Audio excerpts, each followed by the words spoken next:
Muy bien, vamos a ver, les invito en sus Biblias a que puedan revisar en Mateo capítulo 13, vamos a ver de los versículos 47 al 50, que esta es otra de las parábolas que el Señor Jesucristo ha impartido, en este caso particular a los discípulos.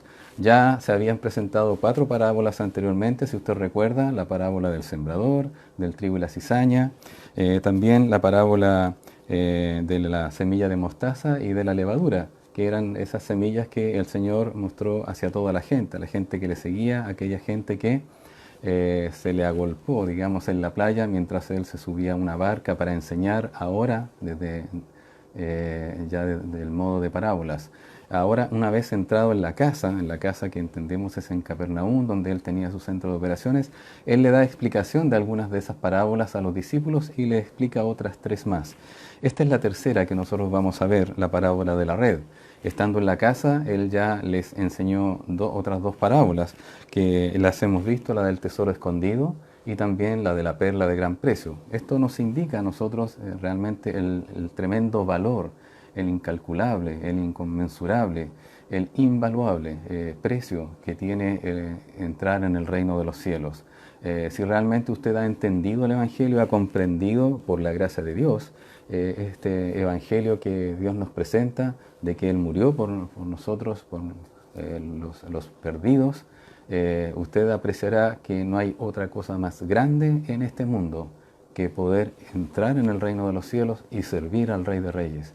Eso es el desafío que plantea el Señor. Una vez que Él muestra lo que es el reino de los cielos, cómo es el reino de los cielos, también el Señor se preocupa de indicarnos cómo debemos entrar, cómo es la estima que nosotros debemos tener respecto de su reino y en particular de su persona, puesto que Él ha hecho todo. Ahora el Señor sigue hablando a sus discípulos en este lugar, estando junto a ellos, y les habla de la parábola de la red, conocida como la parábola de la red, la cual se echa en el mar. Y tiene por título este mensaje, la separación y condenación al horno de fuego. El mensaje, la parábola, lo que pretende mostrar el Señor es que un día va a haber una separación y una condenación, un juicio para las personas, y también va a haber una condenación hacia el horno de fuego. Esto es fuerte, la palabra del Señor así lo indica. Esta no es una invención mía, esto no es algo que se me haya ocurrido, esto no es algo que yo haya inventado, no es algo que yo me imagine que pueda hacer, al contrario, si Dios no lo revela, yo jamás lo habría podido saber. Y así es como lo ha presentado nuestro Señor Jesucristo. Dice así la palabra del Señor, Mateo capítulo 13, versículo 47 hasta el 50. Asimismo, el reino de los cielos es semejante a una red que, echada en el mar, recoge de toda clase de peces. Y una vez llena, la sacan a la orilla, y sentados recogen lo bueno en cestas y lo malo echan fuera. Así será el fin del siglo. Saldrán los ángeles y apartarán a los malos de los justos, y los echarán en el horno de fuego. Allí será el lloro y el crujir de dientes. Es interesante acá que el reino de los cielos, el Señor Jesucristo lo asemeja a una red, pero no a una red por sí sola, sino que a una red que es echada en el mar. Tenemos que ver acá cómo es el funcionamiento, cómo es el todo de la parábola para poder comprender lo que dice el Señor Jesucristo y además el énfasis que Él pone. Él compara al reino de los cielos como una red que se echa en el mar, que junto con haberla echado en el mar recoge toda clase de peces. También una vez que se llena, después que ya está llena esta red, se saca hacia la orilla. Y una vez ya estando en la orilla, todos los peces allí, algunos que quizás todavía están un poco vivos, dice que sentados se recoge, algunas personas recogen estos peces, ¿verdad? Y separan lo bueno de lo malo. Hay una separación. También el Señor hace su explicación, muestra la realidad de la separación y la realidad de la condenación y del infierno. Yo no sé si alguna vez usted ha escuchado algún mensaje acerca del infierno. Bueno, le invito a que se ponga cómodo, pero también ponga mucha atención, porque este es un mensaje que el Señor Jesucristo habló acerca del infierno. El Señor Jesucristo habló más del infierno que todas las otras personas del Nuevo Testamento y que incluso en el Antiguo Testamento. Nuestro Señor Jesucristo vino para mostrar la realidad del infierno como una advertencia, no solamente para atemorizar, no para asustar. El infierno no es una invención hecha por la Iglesia en el cual la gente pueda pensar, tienen a la gente asustada para eso. No, no, no, al contrario.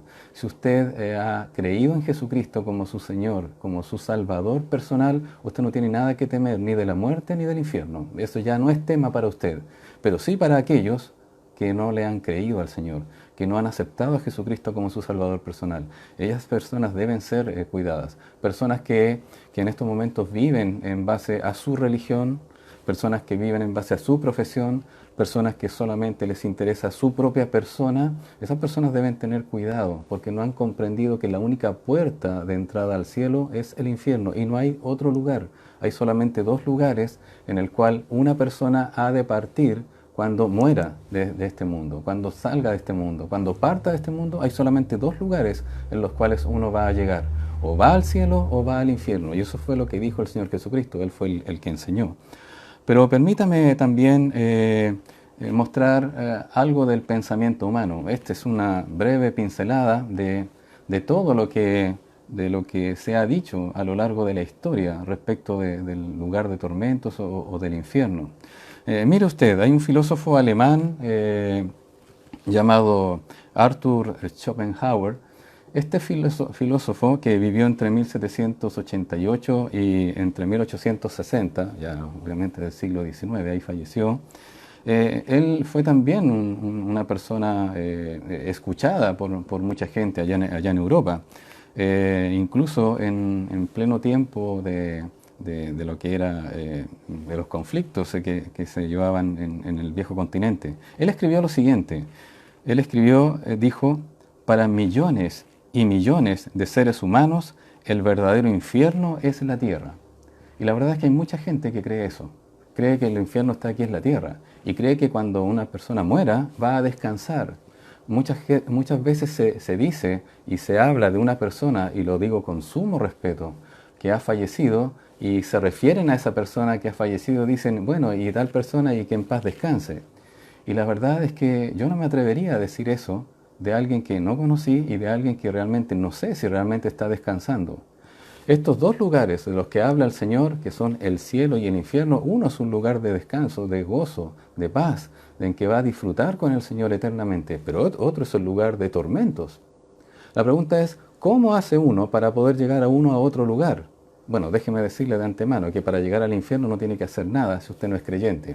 Va derechito para allá. Así éramos nosotros los que en algún momento creímos al Señor. Pero después de que hubimos creído, entonces ahora sabemos que nuestro camino ha cambiado por la gracia de Dios, por la misericordia de Dios, no porque seamos personas buenas o personas especiales, o hayamos nacido en tal familia, o hayamos tenido tal estudio, o hayamos hecho alguna obra que nos califique. Muy por el contrario, no hemos hecho obra alguna para poder tener esto. Ya lo escuchábamos de parte de la hermana Marianela el día miércoles. La salvación es gracia de Dios, es un regalo de Dios, es algo que Dios ha hecho en el corazón de la persona, buscándonos a cada uno de nosotros. Y es un mensaje recurrente de parte del Señor Jesucristo. Pero este es un pensamiento que se ha instalado a lo largo de muchos años de que el verdadero infierno está en la tierra. Eso es absolutamente falso. Otro escritor que usted debe escucharlo, un escritor, haberlo conocido, un escritor argentino llamado Jorge Luis Borges, escribió: el infierno y el paraíso me parecen desproporcionados. Los actos de los hombres no merecen tanto. Él habla desde una perspectiva humanista, obviamente. Jorge Luis Borges, quien falleció en 1986, no hace mucho, el año que pasó el Halley por última vez aquí en la Tierra, cerca de la Tierra, que se avisoró. Este escritor muy conocido, muy connotado, no alcanzó a sacar el premio Nobel, pero sí tuvo muchos premios, premios Cervantes, entre otros. Este hombre, un también líder de opinión en su conocimiento, en sus libros que escribió, él dijo esto: me parecen desproporcionados, tanto que una persona, entre comillas, buena reciba un cielo, tanto como otra persona que, entre comillas, mala reciba un infierno, me parecen desproporcionados. Bueno, eso es a partir de la óptica humana. A partir de la óptica humana uno piensa muchas de esas cosas. No, si no debe ser tanto. Yo creo que, dice mucha gente, que cuando nosotros muramos ahí se acaba todo. Y en realidad no existe tal cielo, tal infierno. Esto es una idealización de las cosas. Es una personificación del bien y del mal. Y no es así. Si queremos realmente nosotros saber qué es el cielo y qué es el infierno, si queremos saber hacia dónde va nuestro destino, tenemos que escuchar al autor, al creador, no a personas que se imaginan cómo podrían ser las cosas sin siquiera consultar la escritura. Otra persona también es conocido, Dostoyevsky, este novelista ruso, ¿verdad? Incluso inspirador de muchas películas. Este hombre dijo en una ocasión, él escribió: ¿qué es el infierno? Dijo: yo sostengo que es el sufrimiento de ser incapaz de amar. Él asoció el infierno como aquella condición que tiene cualquier ser humano de ser incapaz de amar. Porque él dice que el poder amar, ¿verdad?, es un verdadero cielo. Fíjese, aquí se ha tomado el concepto de cielo como una metáfora, como una idealización, como una alegorización quizás de lo que puede significar. Y esto también representa a mucha gente. No, si el infierno es cuando uno está mal. El verdadero infierno se encuentra aquí en la tierra, pero cuando estemos ya muramos, ya vamos a descansar. Y ese es un engaño, hermanos queridos. Y usted que me escucha, créame que ese es un engaño. Si usted ha podido leer o seguir quizás a estos hombres, créame que estos están profundamente equivocados. Porque la verdad la tiene la Biblia. Las palabras de nuestro Señor Jesucristo son la verdad. Escuche a aquel que realmente hizo el cielo, hizo el infierno, aquel que preparó estos dos lugares, aquel el cual está viviendo en uno de estos lugares que es el cielo. Escuche a aquel que lo creó a usted, escuche al que realmente sabe todas las cosas, escuche a Dios. Dios, Jesucristo es Dios, escúchelo a Él. En esta parábola Él lo relata de esta manera. Bueno, dice la palabra del Señor, vamos al texto: el reino de los cielos es semejante a una red, versículo 47. Asimismo, el reino de los cielos es semejante a una red que, echada en el mar, recoge de toda clase de peces. Ya hemos hablado acerca del reino de los cielos, simplemente no quiero dejar pasar esta ocasión en la cual el Señor Jesucristo habla con los discípulos, habla con los fariseos, aquellos que ya le habían presentado una gran oposición. Si usted recuerda este contexto en el cual estamos hablando, como bien lo enseñaba nuestro consiervo, ¿verdad?, el hermano Cristian Contreras la semana pasada. El contexto era ese día de álgido trabajo, de mucha enseñanza de parte del Señor Jesucristo, que también había comenzado con un tremendo milagro que había realizado sobre un hombre endemoniado, en el cual los fariseos le dijeron: este no echa fuera demonios sino que por Belcebú, el príncipe de los demonios. Es decir, le estaban atribuyendo a Jesucristo de que él hacía los milagros por obra del diablo. Sin embargo, él hacía los milagros por obra del Espíritu Santo. Él fue guiado por el Espíritu Santo todo este tiempo, siendo él aún Dios mismo. Porque dice la palabra de Dios en Colosenses 2:9, dice que en él habita corporalmente toda la plenitud de la deidad. Jesucristo es Dios, 100%. No hay ninguna cosa menor. Él es completamente Dios. Pero aún así, él mostraba su dependencia y su trabajo, su vida, su ministerio armonioso con la Trinidad, sometiéndose también en su condición humana al Espíritu Santo y por supuesto a Dios el Padre. Él en su condición humana dijo que era menor que el Padre, pero Él es igual, exactamente igual, porque Él es Dios. Y Él en un momento le dijo a los fariseos, en Lucas 13:28, dijo: allí será el llanto y el crujir de dientes, Cuando veáis a Abraham, le está hablando a los fariseos, aquellos que decían que seguían a Abraham, a su padre Abraham, a la ley de Moisés también, decía, allí será el llanto y el crujir de dientes. Cuando veáis a Abraham, a Isaac, a Jacob y a todos los profetas en el reino de Dios, y vosotros estéis excluidos. Qué fuerte declaración le hace el Señor Jesucristo cara a cara con aquellos que le han rechazado, con aquellos que le dijeron, no, tú no eres nada más que un impostor, tú no puedes ser el Mesías que nosotros estamos esperando, no puedes ser. El Señor Jesucristo ya lo había dicho anteriormente, que el reino de los cielos se ha acercado. También le dijo en Mateo 12:28, lo vimos hace un poco tiempo atrás, dijo, pero si yo, por el Espíritu de Dios, echo fuera a los demonios, ciertamente ha llegado a vosotros el reino de Dios. Ya está presente el reino de Dios. Y déjeme hacer nuevamente un énfasis y volver a decir esta situación. El reino de los cielos, el reino de Dios comenzó cuando nuestro Señor Jesucristo llegó a este mundo, llegó a la tierra y aún con el testimonio de Juan el Bautista, este reino de los cielos se ha acercado. Dice, el reino de los cielos está cerca, se ha acercado, por eso Juan el Bautista, su mensaje era arrepentíos y bautícense como arrepentimiento. El Señor Jesucristo también dijo lo mismo y enseñó lo mismo. Ahora el reino de los cielos se ha acercado, pero cuando le hace esta declaración a los fariseos de que si yo echo fuera a los demonios por el Espíritu Santo, entonces el reino de los cielos ya está aquí. El reino de los cielos está aquí de una manera espiritual, pero va a venir un día en el cual el reino de los cielos va a venir literalmente y se va a establecer. El Señor Jesucristo va a venir a reinar este mundo y eso va a ocurrir después de la gran tribulación. Después de, por darle este contexto y que conozcamos un poco más acerca de esto, estamos viviendo el periodo de la Iglesia, también conocido dispensacionalmente como el tiempo de la gracia, aunque el Señor ha establecido su gracia a lo largo de toda la humanidad, desde que el Señor creó a Adán y a Eva, ha dado de su gracia para toda la humanidad. Pero estamos en un periodo especial en el cual usted, habiendo conocido la obra del Señor Jesucristo, usted puede ser salvo. Reconociendo sus pecados, reconociendo que ¿por qué murió Jesucristo? Jesucristo no fue un mártir, Jesucristo no fue alguien que murió en la suya, Jesucristo no fue alguien que murió simplemente por una idea, por una ideología, no, Jesucristo murió por sus pecados y por los míos. Y si usted en estos momentos reconoce que Jesucristo hizo esa obra por usted, cosa que usted es incapaz de hacerla porque usted no puede pagar sus pecados, entonces usted entra en el reino de los cielos por la gracia de Dios. Como le dijo Jesús a Nicodemo, le dijo, nadie puede entrar en el reino de los cielos si no naciere de nuevo. Usted debe nacer de nuevo en forma espiritual. Usted debe reconocer y arrepentirse de sus pecados. Entonces este es el periodo de la iglesia y el periodo de la iglesia va a terminar aquí en la tierra cuando el Señor Jesucristo venga a buscar a su iglesia, en lo que conocemos con el arrebatamiento de la iglesia. Después vienen 7 años, después de que el anticristo firme un pacto con Israel, vienen 7 años de gran tribulación. Ese es otro periodo. Ese es otro tiempo. Al final de ese periodo se produce la gran batalla de Armagedón, en el cual nuestro Señor Jesucristo desciende de los cielos con todos sus santos y establece el reino milenario. En ese reino que va a estar 1000 años. Ese es un reino literal, físico, que nosotros esperamos.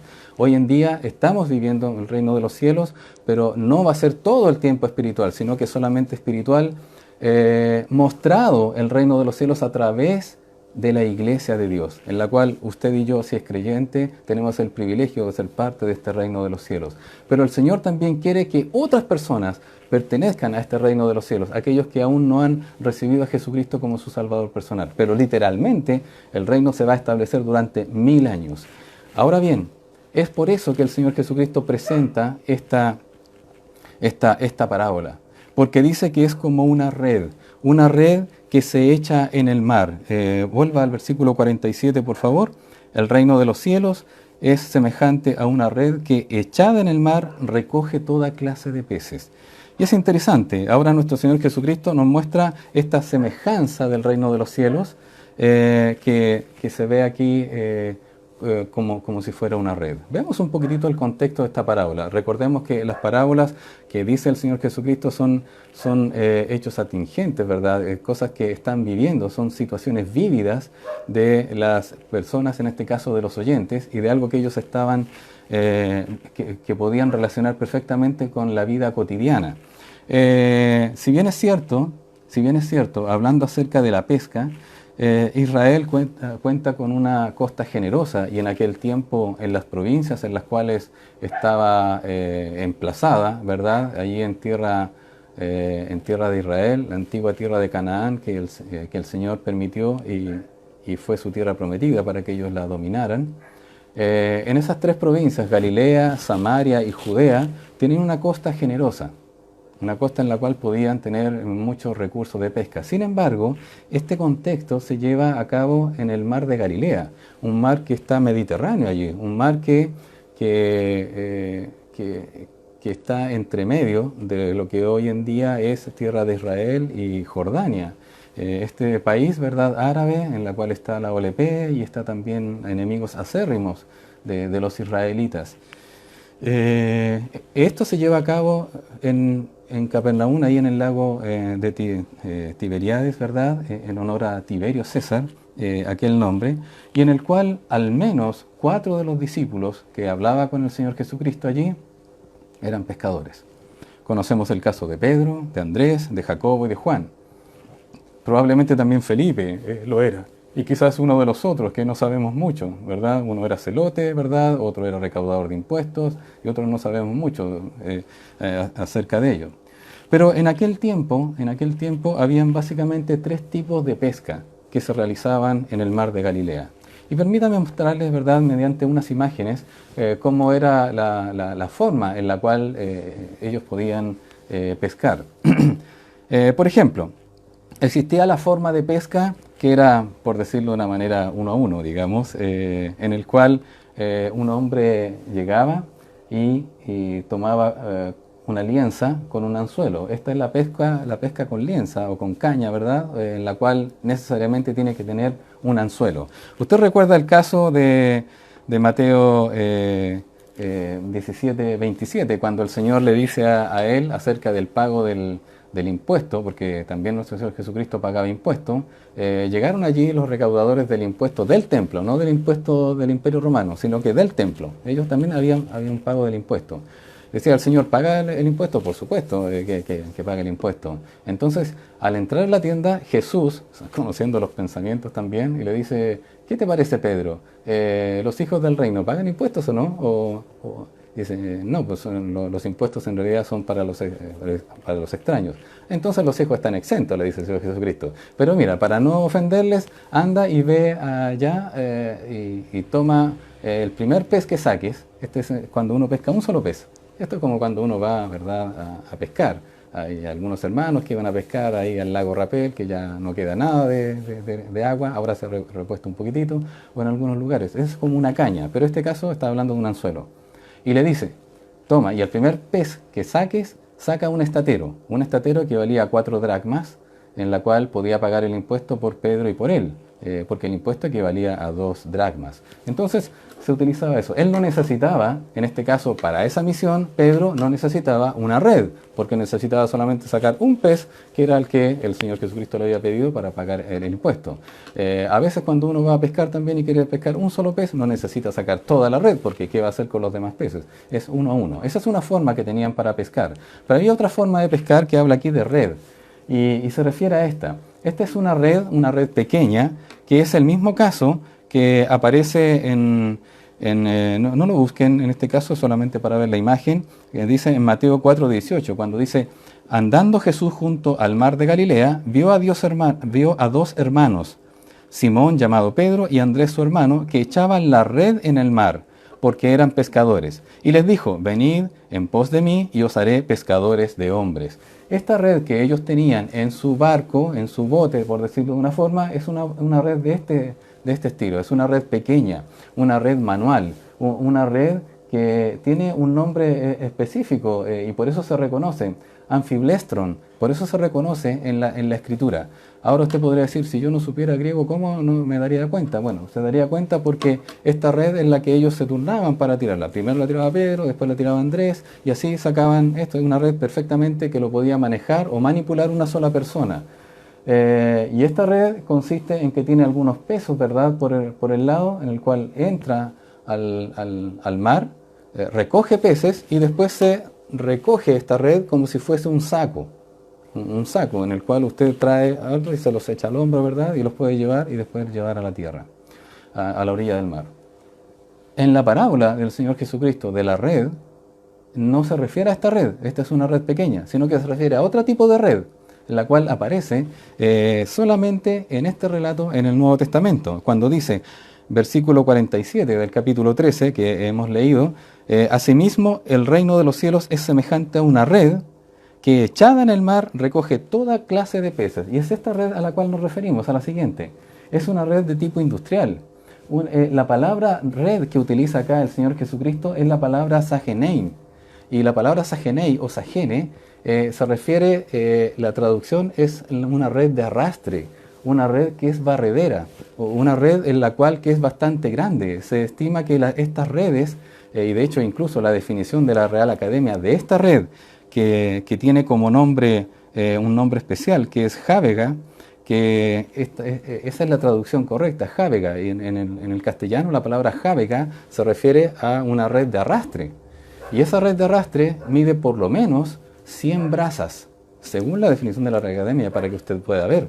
100 brazas, si usted recuerda el concepto de brasa, lo vimos en el libro de los Hechos, cuando estando a la deriva en alta mar, Pablo, ¿verdad?, con la tripulación, midieron a ver si estaba la Sirte allí, si estaban los bancos de arena, tomaron profundidad y que medía 20 brazas, ¿recuerda usted? Una braza equivale a 1,67 metros.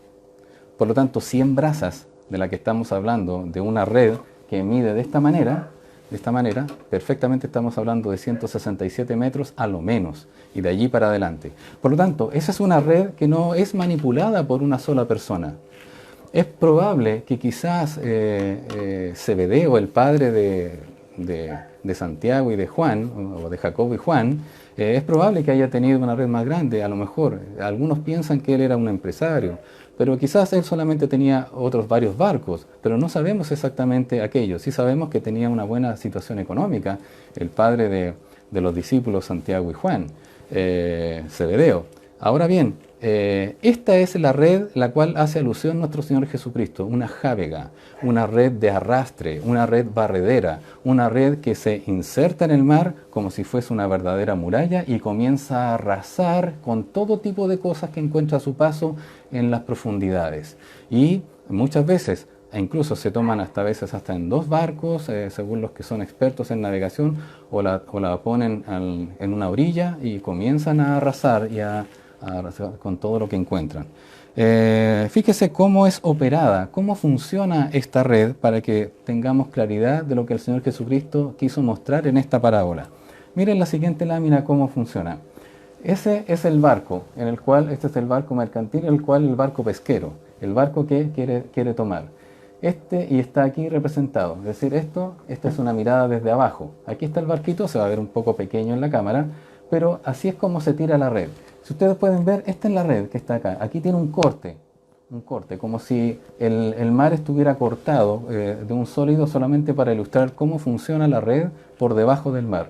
¿Qué es lo que ocurre? En esta línea que está aquí, la red se tira como si fuese una verdadera pared y como tiene pesos en la parte inferior, llega hasta las profundidades, hasta donde puede topar hacia abajo. Y si es muy profundo no va a llegar al fondo del mar, pero sí por lo menos va a caer completamente la red. Por lo tanto, usted se va a poder dar cuenta de que es una red de arrastre o barredera, como se llama, porque al avanzar el barco, va avanzando la red y va tomando todo lo que encuentra. Aquí va avanzando, hasta que la red queda completamente llena de cosas. ¿Qué es lo que pesca esta red? Bueno, pesca muchas cosas. La red va a recoger toda clase de peces, grandes, pequeños, va a recoger algas, corales, cardúmenes completos, quizás conchas, moluscos, medusas, anguilas. Imagínense toda la fauna marina que se encuentra allí a su paso, la red va a recoger. Pero esta parábola, el Señor Jesucristo hace énfasis en esta recogida.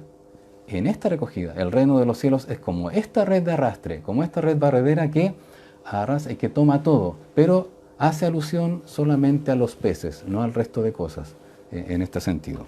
Vamos por favor, entonces, dice la palabra del Señor, vuelva allí a Mateo capítulo 13, Dice en el versículo 47, asimismo el reino de los cielos es semejante a una red que echada en el mar recoge toda clase de peces, y una vez llena, versículo 48, la sacan a la orilla y sentados recogen lo bueno en cestas y lo malo lo echan fuera.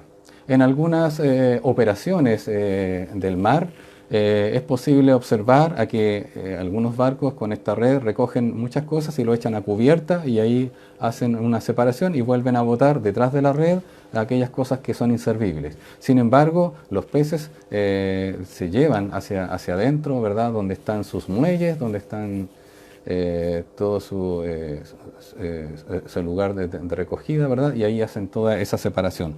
Pero en aquel tiempo se hacía esto, buscar los peces de una manera manual. Dice la palabra del Señor que una vez llena se saca a la orilla. La red avanza, avanza, avanza y toma todo tipo de fauna marina que pueda contener. Una vez que se llena, no antes, sino que cuando se llena, entonces llega a la orilla. Y dice que sentados, aquí viene la selección de los peces, que pasan a ser pescados, obviamente, cuando están ahí, y se ven los que sirven y los que no sirven. Ahora, esto lo entendían perfectamente los discípulos, y esto lo podía entender también otra persona que no fuera de sus discípulos, aunque sabemos que está aquí oculta la verdad espiritual. Sin embargo, esto les debió haber sido llamativo a ellos, haberles llamado la atención, de decir, ¿por qué el Señor nos muestra el reino de los cielos de esta forma? Tal como lo sucede con el tesoro, ¿verdad? Tal como la perla de gran precio, tal como el Señor muestra cómo es la semilla de mostaza o la levadura, así muestra cómo es el reino de los cielos. Ahora bien, ¿qué es lo que sucede con esto? Y el Señor Jesucristo hace la explicación, Él da la interpretación de esta parábola. Note, versículos 49 y 50. Con permiso. Dice así la palabra del Señor. Así será el fin del siglo. Saldrán los ángeles y apartarán a los malos de entre los justos y los echarán en el horno de fuego. Allí será el lloro y el crujir de dientes. Hermanos queridos, no es como decía el filósofo, de que esto no es así. No es como decía Jorge Luis Borges. No es como decía, ¿verdad?, Dostoyevsky. El Señor Jesucristo dice que va a haber una separación de personas, no de peces, de personas, al final del siglo. Y que allí será unos para los justos de los malvados. Dice la palabra aquí, apartará a los malos de los justos. Y también dice, y a los malos, no a los justos, los echará en el horno de fuego. Dice, allí será el lloro y el crujir de dientes. Jesús no está dando ninguna metáfora. Jesús no está dando un lugar idealizado. Jesús no está alegorizando. No, Dios no hace eso. Dios está diciendo una verdad como advertencia. Porque aquel que le rechace, aquel que no le reciba, va a ir a este lugar.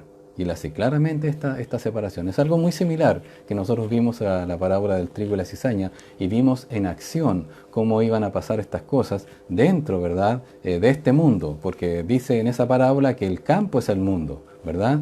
Aquí no podemos pensar, ¿verdad?, que el mar es el mundo, sino que estamos hablando de como si en este mar estuvieran todo tipo de personas y que está tirada ya la red de arrastre.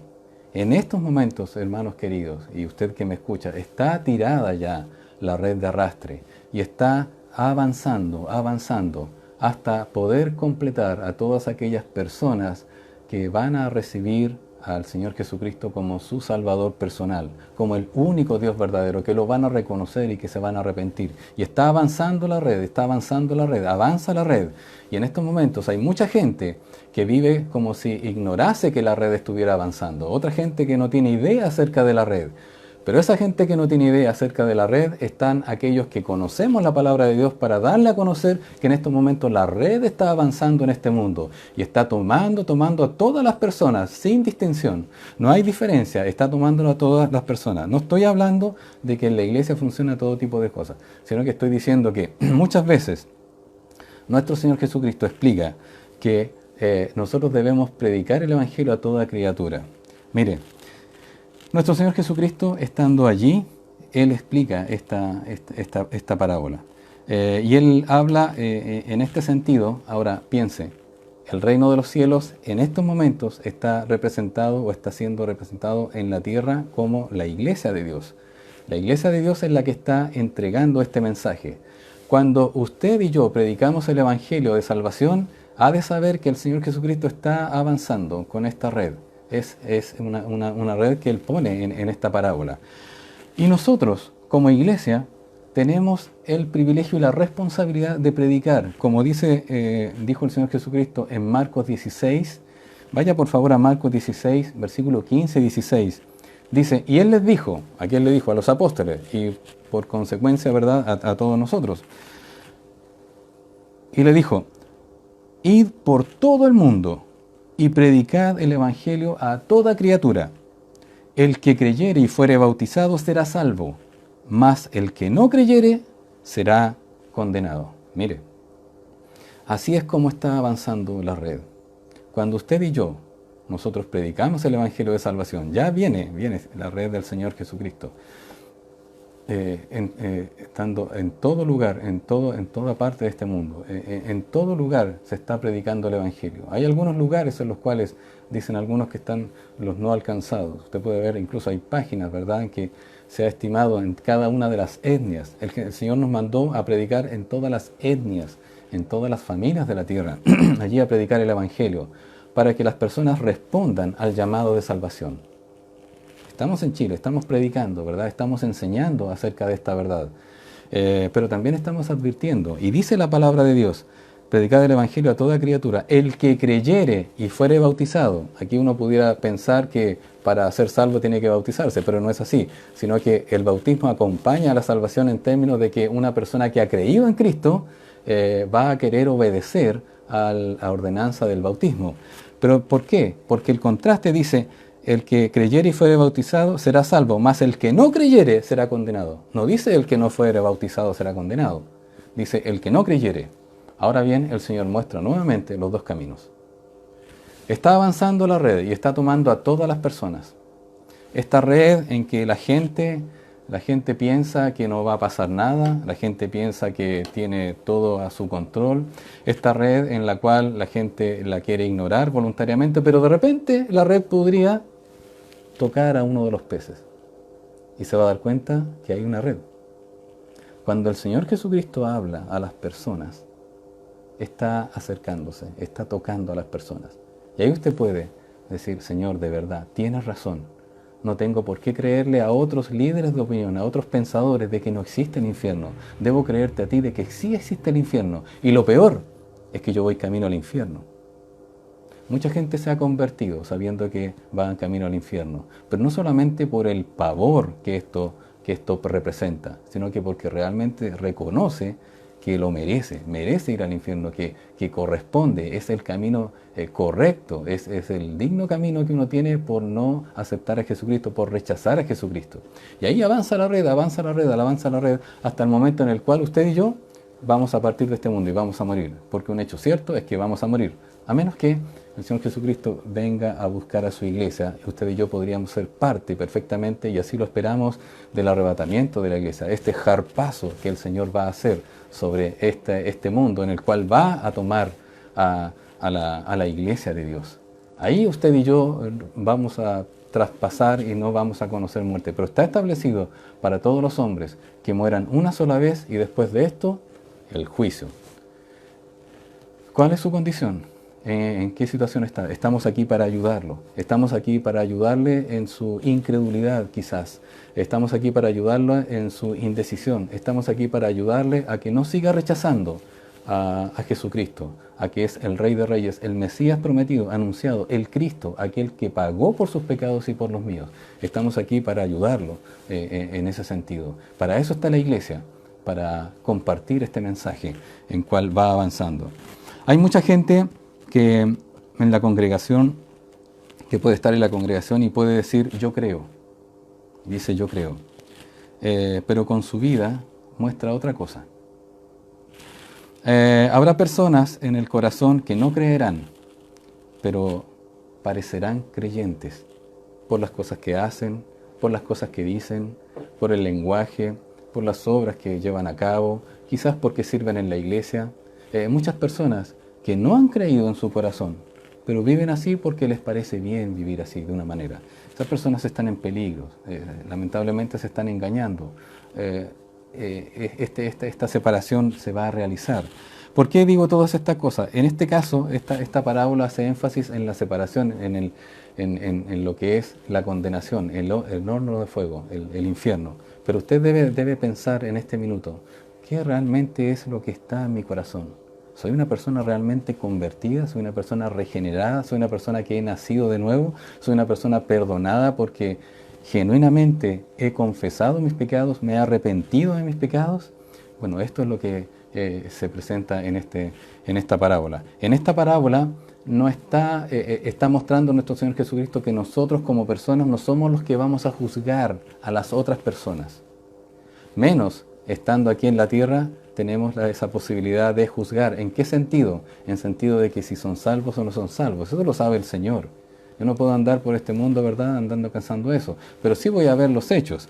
Pero no nos confundamos también. Dentro de la iglesia, si bien es cierto el Señor Jesucristo dijo en Mateo 7, no juzguéis para que no seáis juzgados, dentro de la iglesia el Señor tiene que pensar que lo que está diciendo no es que nos ha quitado el juicio respecto de las cosas que suceden aquí, de los hechos de la iglesia, sino que está diciendo, mírate primero tú, y después no solamente no juzgues, sino que ayuda al otro para sacar la paja del ojo ajeno. Mira primero tu viga, la que tú tienes, antes de criticar, antes de juzgar al otro. Mírate primero tú mismo y después que veas la viga que hay en tu vida, entonces vas a poder ayudar ahí y sacar esto. En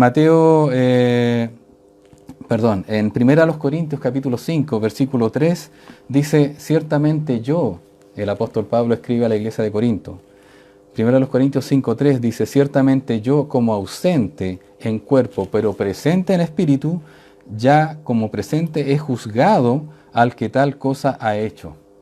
Es decir, el Señor muestra el apóstol Pablo, ¿verdad?, que hay que juzgar, hay que discernir, hay que ver las cosas que están sucediendo en la iglesia, para que precisamente esto no crezca el pecado dentro de la iglesia. La disciplina dentro de la iglesia se ha hecho para mantener la honra del Señor, para mantener la pureza de la iglesia y también rescatar a la persona, al creyente que ha pecado y poder restaurarlo. Esa es la idea. Ahora, si la persona no quiere ser restaurado y se va, bueno, ya es asunto de él, pero nosotros habremos cumplido con lo que Dios pide.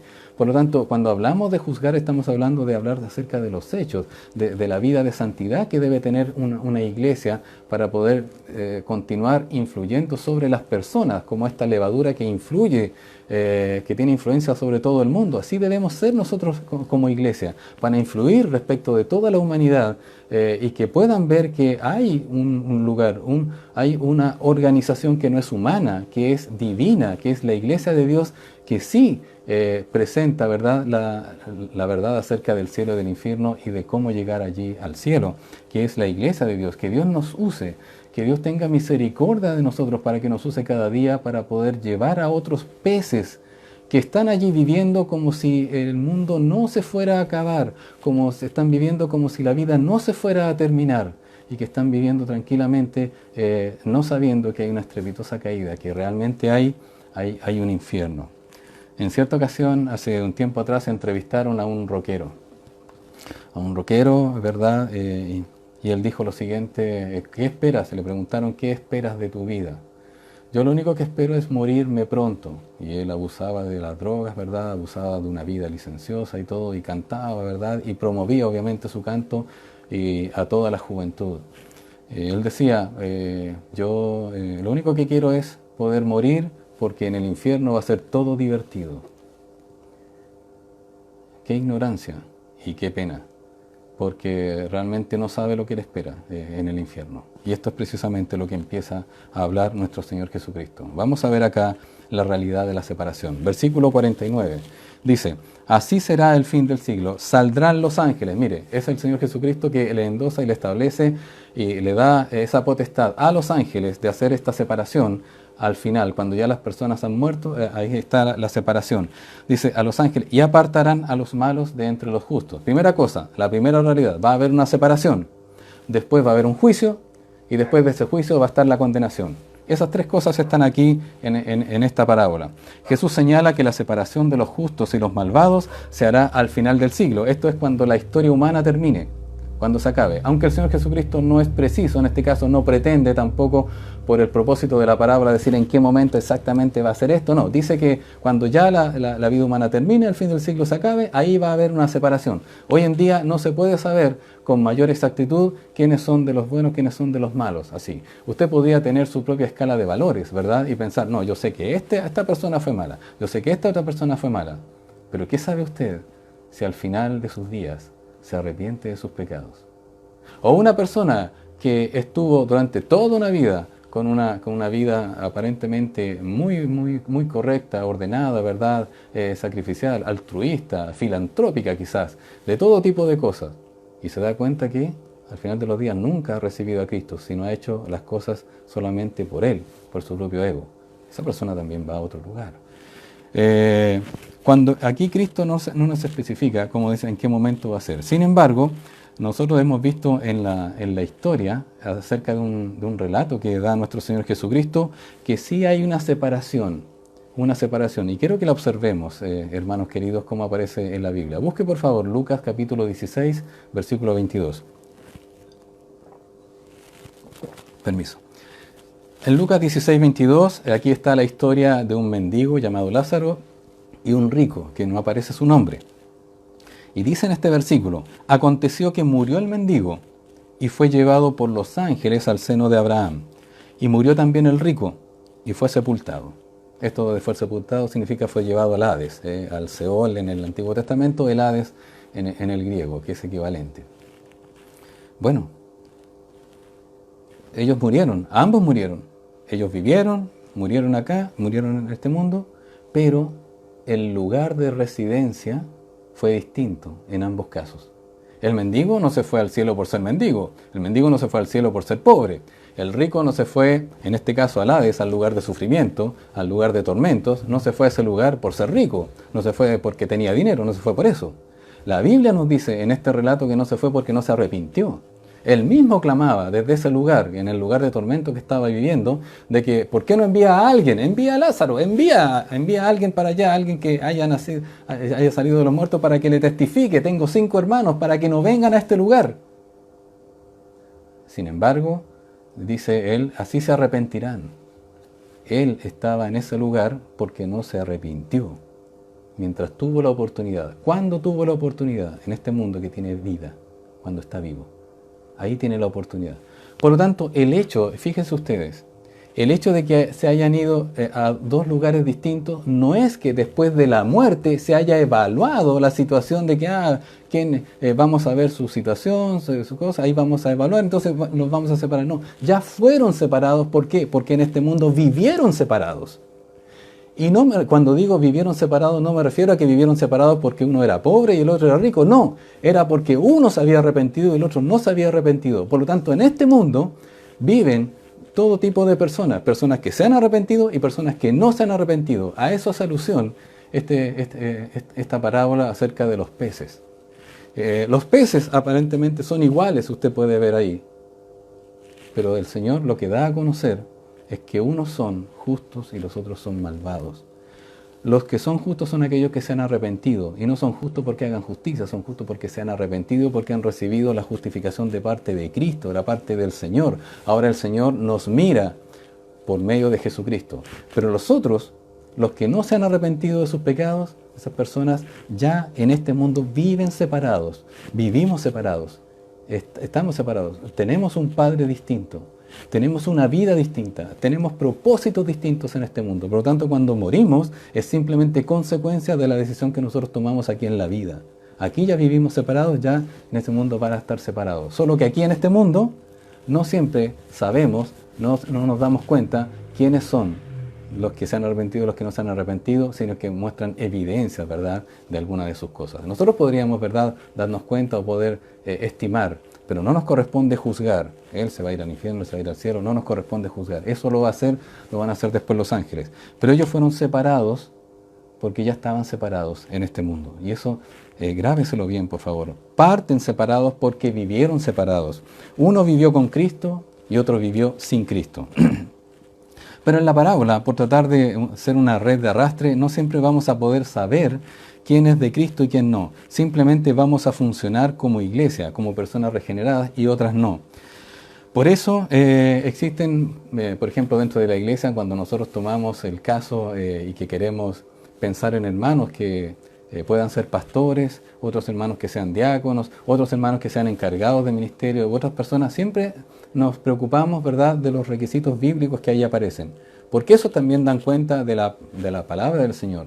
Pero perfectamente pueden haber hermanos o pueden haber personas que se hagan pasar por creyentes. No se olvide que los ministros de Satanás se disfrazan como ángel de luz. Ellos pueden engañar perfectamente, pero nosotros no lo vamos a saber si es que ellos son muy buenos engañadores. Ahora, Dios podría también darnos oportunamente la posibilidad de advertir, pero ese es otro tema. Eso es otro tema. Ahora, lo que nos convoca es que en este mundo, ¿verdad?, en la cual está pasando la red de arrastre, esta red barredera, esta jávega, está pasando, van a haber personas que van a ser tomadas por esta red, en la cual solo al final se va a dar cuenta quién realmente fue y quién no fue. Por eso en este mundo, usted, hermano querido, hermana querida, si usted es hijo, hija de Dios, usted viva una vida consagrada al Señor, para que usted pueda influir en otros, para que la gente no pueda ver simplemente que usted va por religión, que usted va por ritos, que va por hacer cosas que aparentemente son buenas. No, si realmente hay una transformación en el corazón para que usted pueda exteriorizar todo lo que el Señor hace. Esta potestad de separar, al final del siglo, se la da el Señor a los ángeles. Pero fíjese que ya también estaban separados. Daniel 12:2 dice la palabra en el Antiguo Testamento: y muchos de los que duermen en el polvo de la tierra serán despertados, unos para vida eterna y otros para vergüenza y confusión perpetua. Esto de separar no es solamente desde ahora, es desde antes. Ya estaba destinado a aquellos que vivían para pregonar la justicia de Dios, para pregonar al Dios verdadero, que es en aquel tiempo, antes de la llegada de nuestro Señor Jesucristo. Ellos iban a ser despertados del polvo de la tierra, dice, y otros para condenación. Nuevamente, está asociada la separación con un juicio y con una condenación a este lugar. En Mateo 25, el 31 al 33, dice nuestro Señor: cuando venga el Hijo del Hombre, es el mismo en su venida, en su gloria, y todos sus santos ángeles con él, entonces se sentará en el trono de gloria. Versículo 32. Y serán reunidas delante de él todas las naciones, y apartará los unos a los otros, como aparta el pastor las ovejas de los cabritos, y pondrá a las ovejas a su derecha y a los cabritos a su izquierda. El Señor va a hacer una separación cuando venga aquí, al establecer el reino milenario, ¿verdad? Ahí Él va a establecer esto que se conoce como el juicio de las naciones, cuando ahí haga esta diferencia. El Señor va a separar. Es algo muy similar a lo que se presentó el Señor Jesucristo en la parábola de la cizaña. Ahora bien, vea lo siguiente. Mateo capítulo 13, versículo 43. Mire qué interesante lo que enseña nuestro Señor. Esto ya lo vimos, ¿verdad? Lo vimos con la parábola del trigo y la cizaña. Explica nuestro Señor Jesucristo ahí a los discípulos. Dice: entonces los justos resplandecerán como el sol en el reino de su Padre. El que tiene oídos para oír, oiga. Esta separación se hará evidente a toda la humanidad cuando el Señor efectúe las resurrecciones. Y ahí es donde entramos en un tema escatológico muy interesante. Esta separación se va a hacer cuando se hagan, ¿verdad?, estas resurrecciones. Quiero hablar un poquitito de eso, haciendo un paréntesis para que podamos comprender este tema.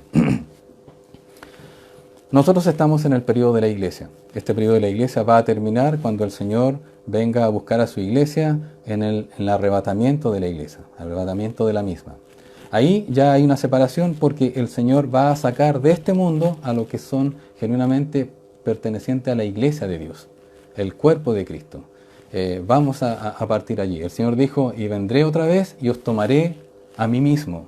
Dice en Juan capítulo 14, os tomaré a mí mismo, yo me los llevaré a los cielos. Y dice también Tesalonicenses que estaremos en las nubes para siempre con el Señor. Allí hay una primera separación.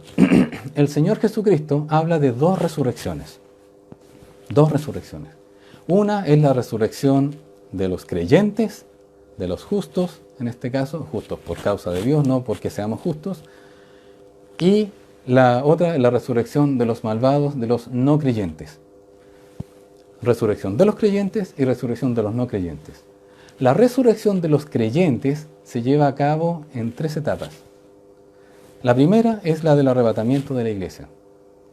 Y la segunda es en la venida del Señor Jesucristo, cuando Él resucita a los mártires de la gran tribulación, aquellos que fueron decapitados por causa de la palabra, según Apocalipsis 24, y también la resurrección, que ya lo vimos en Daniel capítulo 12, de los santos del Antiguo Testamento.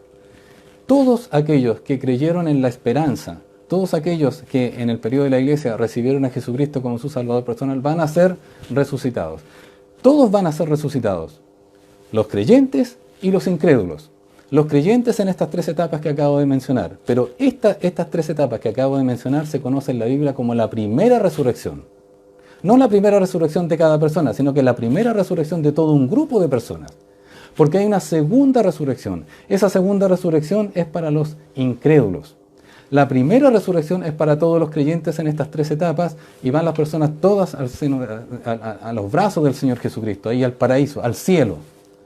Pero esta segunda resurrección no se realiza sino que hasta que se haya cumplido 1000 años, que se haya cumplido el reino milenario de nuestro Señor Jesucristo. Una vez que hayan pasado los 1000 años, recién va a haber una segunda resurrección. Pero esa segunda resurrección no es para los que ya resucitaron, sino que es para aquellos que no han resucitado, que fueron los incrédulos, aquellos que rechazaron a Cristo, aquellos que vieron sus obras y dijeron no te queremos ver, aquellos que dijeron que no, eres un impostor, eres una fantasía, aquellos que en estos momentos está predicándose la palabra del Señor para que se arrepientan de sus pecados y no se quieren arrepentir. Todas esas personas no van a ser resucitados en la primera resurrección, sino que en la segunda, que va a ser la primera para ellos y la única para ellos, pero va a ser después de los 1000 años. Y eso va a ser terrible. Ahí está la separación. La palabra del Señor nos enseña, y dice aquí, en Apocalipsis capítulo 20, versículo 4, aquí está declarado claramente cuál es el tiempo de estas resurrecciones. Dice, y vi tronos, y se sentaron sobre ellos los que recibieron la facultad de juzgar. ¿Quiénes son estos? Dice aquí, y vi las almas de los decapitados por causa del testimonio de Jesús y por la palabra de Dios, los que no habían adorado a la bestia ni a su imagen, y que no recibieron la marca en sus frentes ni en sus manos, y vivieron y reinaron con Cristo 1000 años. Estas fueron las personas, ¿verdad?, que estuvieron en la gran tribulación, que no aceptaron la marca, que reconocieron a Jesucristo como su Salvador personal, pero ya no estaba la iglesia, sino que estaba en tiempo de gran tribulación, estaban siendo perseguidos por el anticristo, de la misma forma que estaba siendo perseguido el pueblo de Israel por el anticristo en este periodo de 7 años de gran tribulación.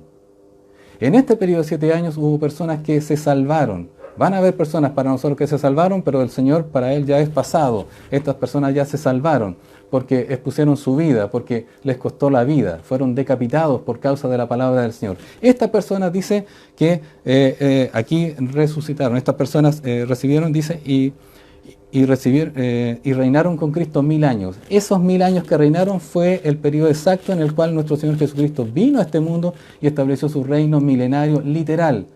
1000 años cronológicos que nosotros lo conocemos, un reino literal de 1000 años. Pero dice el versículo 5 del capítulo 20 de Apocalipsis, y vea con atención por favor, pero los otros muertos, porque ellos también habían sido muertos por causa de la palabra de Dios, pero los otros muertos, los que no fueron muertos por la causa de la palabra de Dios, sino que murieron rechazando a Cristo, siendo incrédulos, pero los otros muertos no volvieron a vivir, dice la palabra, hasta que se cumplieron 1000 años. Esta es la primera resurrección. La primera resurrección hace alusión a aquellos que murieron por la palabra del Señor. Pero la segunda resurrección es aquella que después se presentan estos hombres, después de los 1000 años, ante el gran trono blanco. Ahí está la segunda resurrección. Esa segunda resurrección es la que aparece en Apocalipsis, ¿verdad? Vea allí, por favor. Apocalipsis capítulo 20. Quiero mostrárselo. Dice versículo 13, Apocalipsis 20:13, dice, y el mar entregó los muertos que había en él, y la muerte y el Hades entregaron los muertos que había en ellos, y fueron juzgados cada uno según sus obras. Ahí está. Los que rechazaron al Señor Jesucristo y que en este momento están rechazando y van a morir rechazando al Señor Jesucristo, ellos no van a tomar parte en la primera resurrección, que es la resurrección de los creyentes. Pero estos van a ser resucitados después, van a ser llevados ante el gran trono blanco, ¿verdad? Para que ellos sean sentenciados, sean condenados 1000 años después. Esos 1000 años después es después de que el Señor Jesucristo reine en esta tierra 1000 años literalmente. Ya hay una separación. Siempre ha habido una separación. Esa distinción de la separación es la que van a hacer los ángeles. Van a tomar a estos peces, los buenos de los malos. Y esta separación comienza en esta tierra, en este mundo. Cuando usted y yo, usted dice que cree en Cristo y usted dice que no cree en Cristo, entonces ya hay una separación. Y esa separación se va a extrapolar, va a ser permanente por el resto de la eternidad. Por tanto, es ahora donde usted tiene la posibilidad bendita de reconocer y de arrepentirse de sus pecados. Y quiero decirle una cosa, amigo que usted me escucha y que hasta el momento ha rechazado a Cristo, que ha preferido escudarse en su religión, que ha preferido escudarse en sus cosas, en su profesión. Quiero pedirle, cuando ocurra esa separación, cuando parta de este mundo, cuando usted muera, ya no tiene vuelta atrás. Por eso le imploro, en el nombre de Cristo, que por favor se arrepienta. Tiene la posibilidad ahora de arrepentirse de sus pecados, porque la red está avanzando, está avanzando. Esta red a lo largo del mundo está avanzando, esta red barredera, esta red que no va a dejar fuera ningún pez de este mundo. Está avanzando y un día va a llegar a la orilla. Pero ese día va a ser demasiado tarde si usted no se arrepiente de sus pecados. Es ahora el momento en el cual tiene usted que arrepentirse de sus pecados. Y dice el Señor Jesucristo ahora que serán condenados en el horno de fuego. Fíjese lo que dice versículo 50. Vuelva a Mateo capítulo 13. Dice, y los echarán en el horno de fuego. Allí será el lloro y el crujir de dientes. Esta no es una metáfora, esta no es una alegoría, esto no es una historia ficticia, esta es una realidad. Nuestro Señor Jesucristo jamás jugaría con algo que es tremendamente determinante para la vida de las personas, porque Él es la verdad. Él dice la verdad, Él actúa en verdad, y Él vino a este mundo para que usted y yo no nos fuéramos a este horno de fuego que está preparado para el diablo y sus ángeles. Originalmente no estaba preparado para otras personas. Déjeme decirle aquí que el Señor Jesucristo habló del infierno de más que todas las otras personas en el Nuevo Testamento. En Mateo 13:50 ya lo vimos, ¿verdad?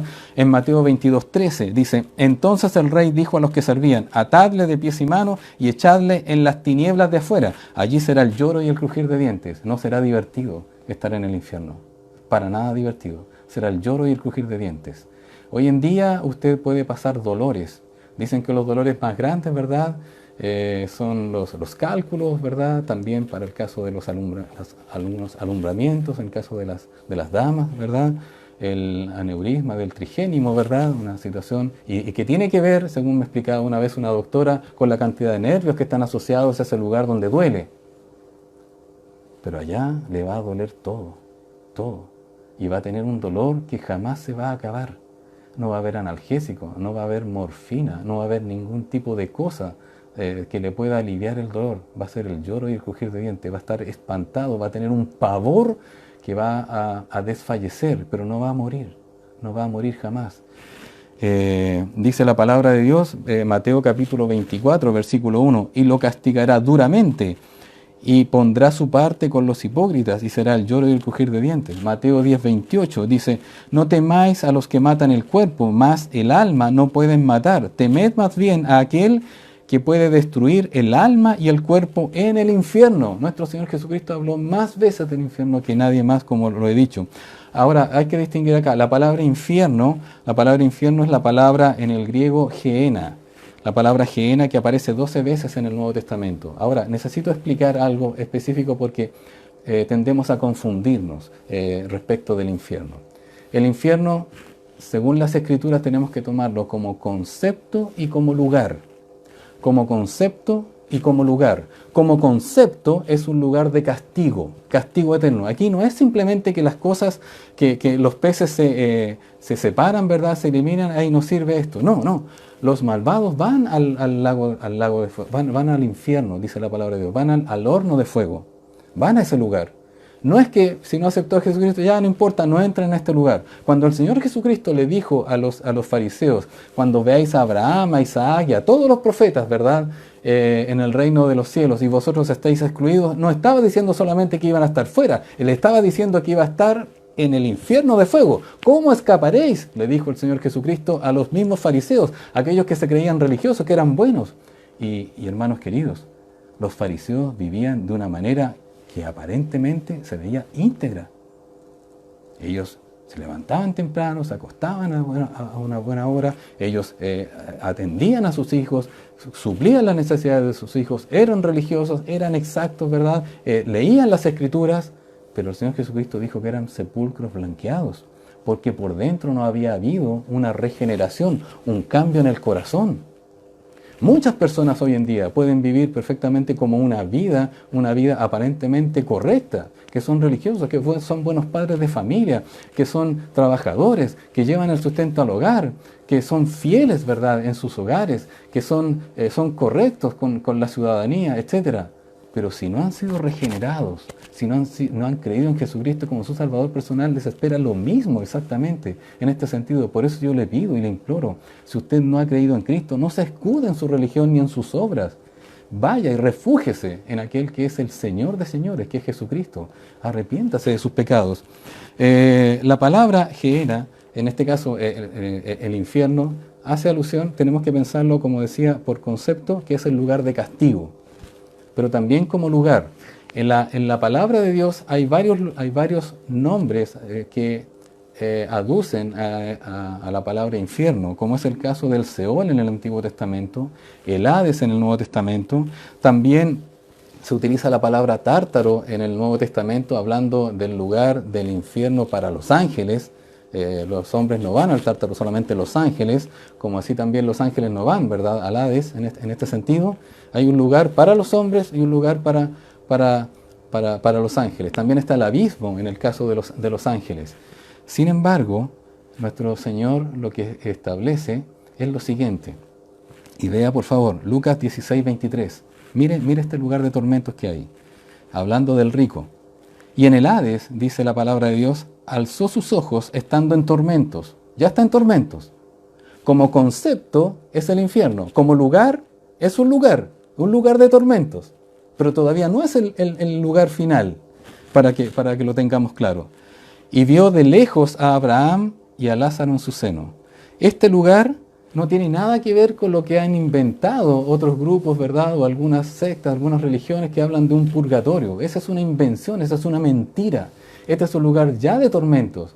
El apóstol Pablo, cuando dijo en su momento, yo no estoy en estrecho, no sé qué escoger, si estar aquí con los hermanos o estar con Cristo, que es muchísimo mejor. Sabía el apóstol Pablo que en el momento de morir, él se iba inmediatamente a la gloria de Dios, se iba inmediatamente al cielo con Cristo. De la misma manera, una persona no creyente se va inmediatamente al infierno. Inmediatamente. No hay sala de espera, no hay un lugar en que puedan reevaluar su situación, no hay un lugar en que puedan decir, bueno, vamos a reconsiderar algunas cosas. No, se acabó. La decisión la toma usted aquí en este mundo. No hay otro lugar. Se va inmediatamente al infierno. ¿Cuál es la diferencia? Este es el lugar de tormentos. Este lugar de tormentos. El infierno final también es un lugar de tormento, pero ya vamos a ver, vamos a llegar allí. Este lugar ya está sufriendo, y de hecho, note usted, es un lugar de tormentos que tiene que ver con un tormento físico también y con un tormento del alma. Mire, en el versículo siguiente, Lucas 16, 24, dice aquí este rico, entonces él, dando voces, dijo, Padre Abraham, ten misericordia de mí, y envía a Lázaro para que moje la punta de su dedo en agua y refresque mi lengua, porque estoy atormentado en esta llama. Ya está viviendo los efectos de la llama, esta llama que no se apaga nunca, que habla nuestro Señor Jesucristo.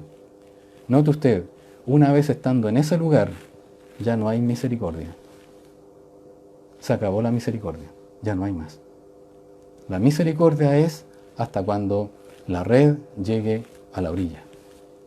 Ya se acabó.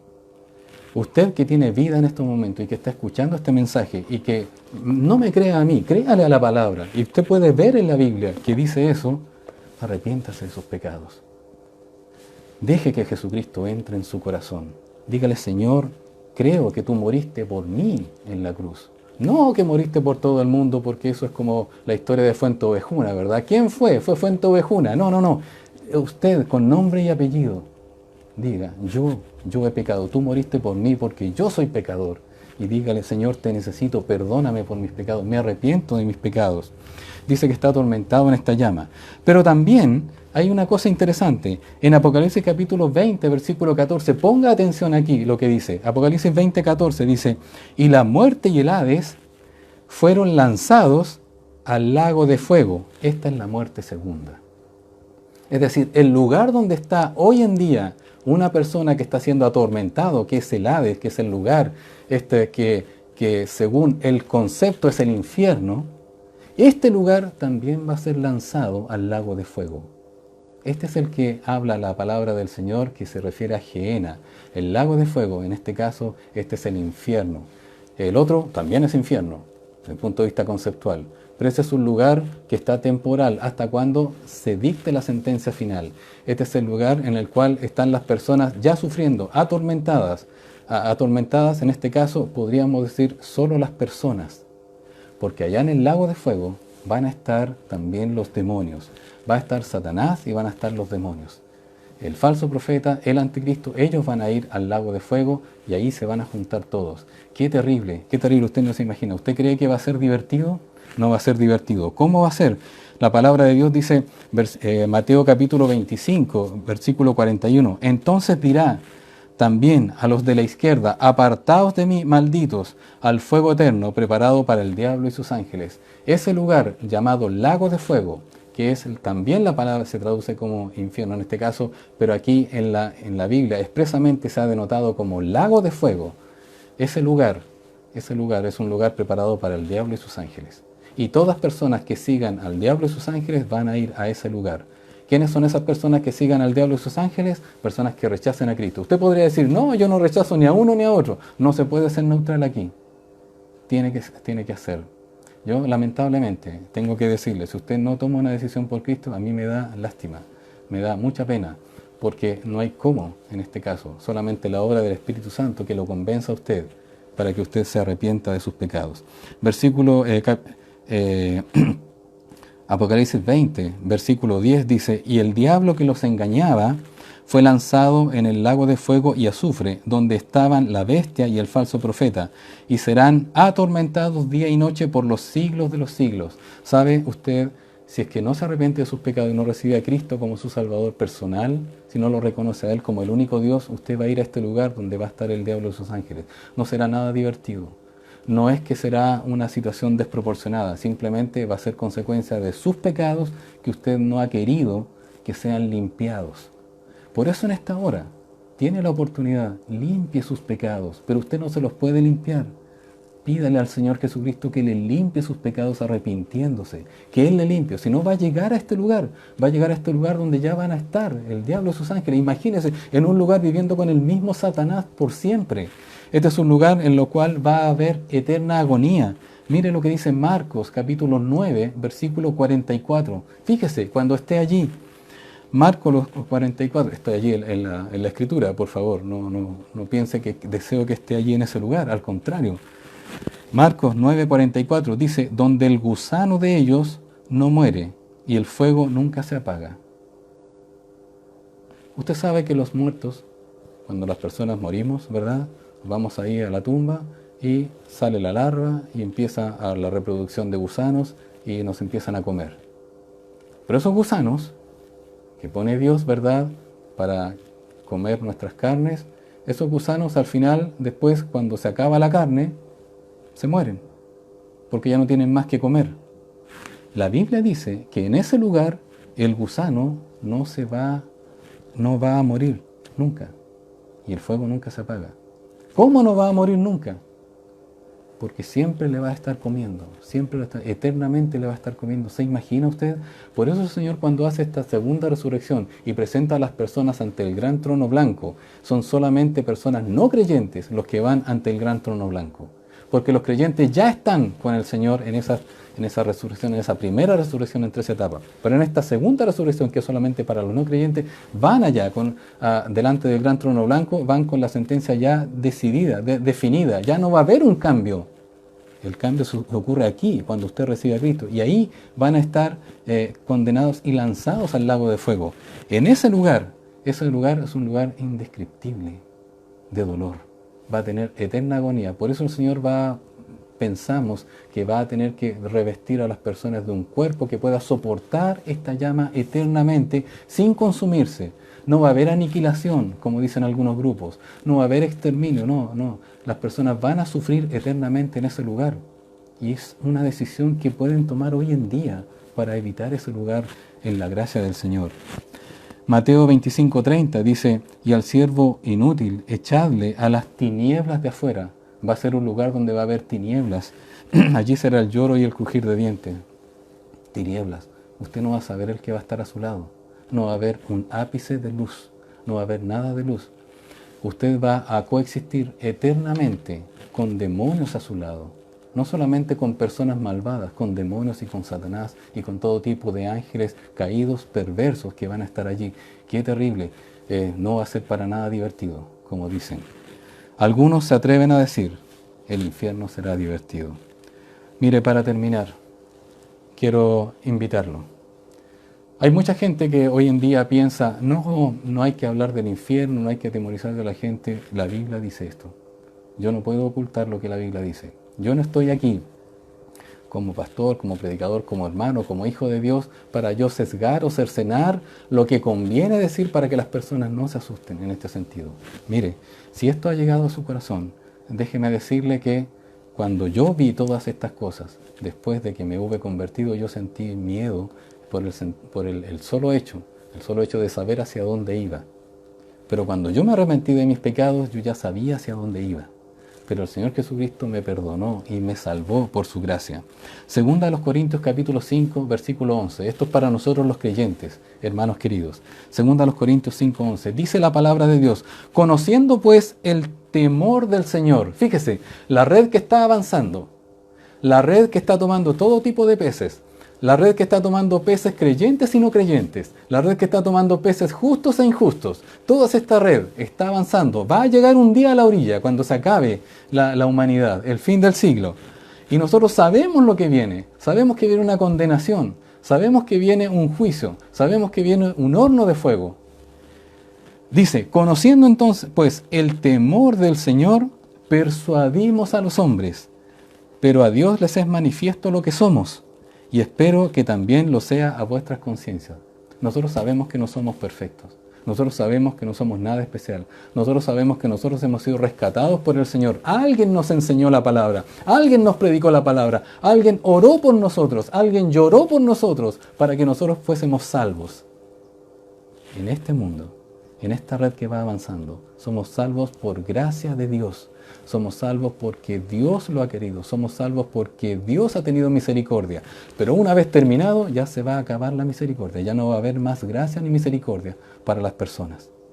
Por eso, nosotros sabiendo eso, entonces tenemos que persuadir a los hombres. Tenemos que tratar de convencer. Tenemos que vivir de una manera que impacte a los hombres para que ellos no nos vean a nosotros, vean a Cristo a través de nosotros y el tremendo amor que tiene por la humanidad. No importa el pecado que haya cometido. No importa lo que haya hecho en la vida, hay perdón en Cristo Jesús, hay esperanza porque hay misericordia de parte de Dios. La palabra temor aquí es la palabra phobón en el griego, y la palabra phobón significa miedo. De hecho, y esto es lo que quiero enfatizar, de hecho la Biblia en inglés, la King James, mire, dice lo siguiente, dice, knowing therefore the terror, es decir, la palabra aquí, phobón, la palabra que nosotros tenemos temor en la Reina Valera, la traducen como terror. Conociendo el terror de Dios. Es decir, Dios va a manifestar también su ira en el infierno allí para que usted y yo sea reciba las consecuencias de su propio pecado. Porque ahora el Señor presentó su ira sobre Jesucristo, para que usted y yo tuviésemos perdón de pecados. Esa ira ya la llevó nuestro Señor Jesucristo. Ahora esa ira va a estar allá, en el infierno. La American Standard Version, en inglés también, dice, knowing therefore the fear. Y fear significa aquí miedo, miedo. Por tanto, esta palabra que el apóstol Pablo dice, conociendo pues el temor, está hablando de temor y de terror, está hablando de miedo, conociendo el miedo, no solamente el temor reverente, sino que el miedo que también debemos tener. Hoy en día la gente se pasea y pasea la lengua en este mundo, hablando, haciendo bromas, haciendo memes acerca de Jesucristo, haciendo películas obscenas acerca de Jesucristo, haciendo todo un retrato que no es el retrato de Jesucristo. Pero cuando muera, se va a tener que presentar ante Jesucristo y va a tener que darle cuenta de todas las cosas, todas las burlas y las blasfemias que hizo contra Jesucristo. Es ahora el momento en que usted pueda arrepentirse ante el Señor Jesucristo. Después va a experimentar el terror allí en el infierno. Ninguna otra persona habló más del infierno que nuestro Señor Jesucristo. ¿Y quién fue? Aquel que es el autor de la vida, aquel que vino a morir por usted y por mí. Quiero invitarlo a que usted reciba a Jesucristo como su Salvador personal. Y nosotros, como hijos de Dios, como iglesia de Dios, pensando en aquellos familiares, amigos nuestros que están a las puertas de este terror, que el Señor nos ayude y nos bendiga. Vamos a orar.